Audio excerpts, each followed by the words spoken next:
ఈ శేషు కనసైగులు చేస్తే ఎంతో మంది అమ్మాయిలు నా పక్కలోకి వచ్చి వాలతారు. అలాంటి నన్ను రేఖ ప్రేమిస్తుందా లేక ద్వేషిస్తుందా? ఏది ఏమైనా రేఖ నన్ను ప్రేమిస్తే ప్రేమ సాగరంలో జలకాలాడే జలకన్యాది అందాన్ని సొంతం చేసుకుంటాను.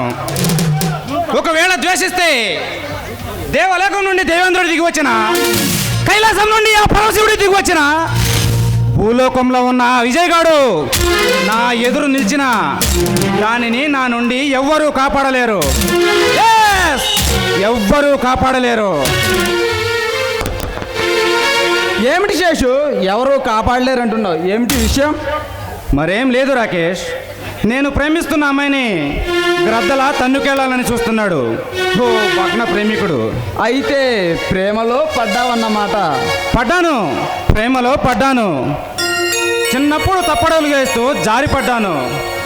బైక్ మీద ఎంజాయ్ చేస్తూ యాక్సిడెంటల్గా బురదలు పడ్డాను.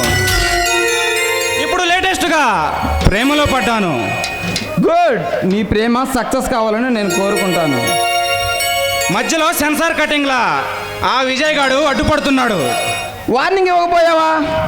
ఇచ్చాను, వార్నింగ్ ఇచ్చాను, వాచిపోద్దు అని కూడా చెప్పాను. మరి వాడేమన్నాడు? వాడు చిచ్చరపిడిలా రెచ్చిపోతున్నాడు.